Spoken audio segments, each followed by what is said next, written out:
Happy Thursday to you, Duck fans. Thirsty Thursday, in fact. And there I am starting out the video saying, I don't have any notes in front of me today. I'm getting a phone call. Sorry for looking down. I don't have any notes in front of me today. I think we got enough news. Earlier this morning, Dan Lanning releasing the video, obviously putting to bed the rumors of Alabama or the consideration of Alabama, whatever you want to call it, whether he was offered, which we know you're never offered until you accept the job. But let's be clear, he was probably number one or number two at worst on Alabama's wish list. It sounds like Steve Sarkisian, was heavily considered up there too. Maybe it was 1A and 1B, but he'll stay at Texas.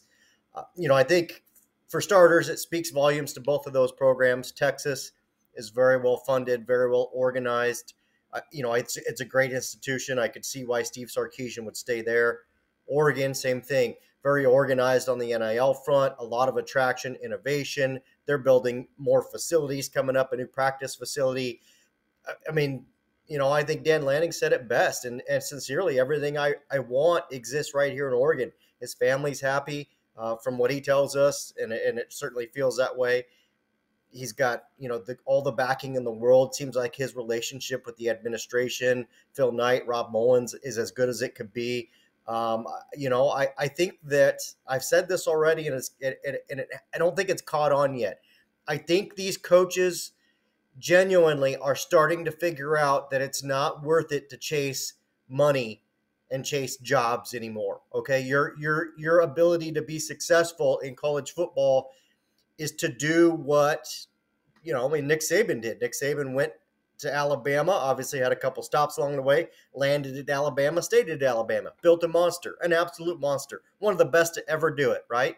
Once that machine is up and running, okay, all you got to do is keep adding oil to it, okay? I think Kirby Smart's done the same thing at Georgia. He's taken that model from Alabama, learning from Nick Saban, and gone to Georgia and built a similar monster, if not a bigger monster. I mean, he's killing it over there. And I think you see Dan Lanning mirroring those things. Is he at Alabama's level yet? No. Is he at Georgia's level yet? No. Is he absolutely knocking on the doorstep? I think so. I mean, again, referring back to that oil, you just got to get a few more dudes. I mean, that's it. You just got to get a few more dudes on the roster, and then again, it's wash, rinse, and repeat. So, got to feel great if you're an Oregon fan. I don't have to sell you on that. Pretty amazing to think that your head coach had more than likely had the opportunity to go coach Alabama and decided, no, I'm going to stay at Oregon. Okay, that means for the future years, I don't think we have to worry about this, right? I mean, unless I think there's two jobs. Okay, there's two jobs we got to worry about. The Georgia Bulldogs, which I don't think that's going to happen anytime soon, and the Kansas City Chiefs. Okay, those might be the only two jobs we got to worry about for Dan Lanning, and that's amazing. That's amazing to think about. I love the fact that he doesn't mince his words. I love the fact that he's not going back to the gambling table with Oregon every year, trying to get a bigger contract and more money. That's coming as a byproduct of his success at Oregon. It's amazing. It's truly an amazing feeling. Really not anything I figured I'd be sitting here making a video about, thinking that Oregon has a head coach that Alabama would like to have. And he said, no, thanks, I'm staying in Eugene. So pretty surreal set of circumstances.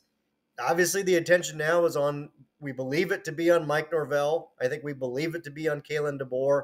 I think you can sprinkle Dabo Swinney in there, although I'm not quite sure there. And I know Lane Kiffin would take the job in a heartbeat if they gave it to him. Could be somebody else. I don't cover Alabama, okay? I'm not Tim Watts, who's a phenomenal plug in that market, running Bama Online for at least half my lifespan. Tim's been doing it a great time, a long time, and doing it at a high level. But I'm not plugged in there. But those seem to be the names everyone's talking about. The most important part is we're no longer talking about Dan Lanning for that job. So huge day for Oregon. Brighter days ahead. Just, rejoice this one. Maybe throw down a cocktail tonight to kind of celebrate. I think maybe if we're starting out, Oregon might be, let's say, 3-0 to start the year, right? You've got the Fiesta Bowl win. You've got Washington kind of crapping the bed in their championship playoff game. Lord knows what it would have felt like had they won that. good for them for getting there. And then you got Dan Lanning staying at Oregon. I mean, there's no other job that's going to come up in the cycle that I can imagine we'll even have to worry about it. So I think the Ducks are starting out 3-0 on the year, and I think 2024 is going to be a special year for the Ducks. All right, everybody, enjoy your weekend. I doubt I'll be back tomorrow, and we'll keep this thing rolling.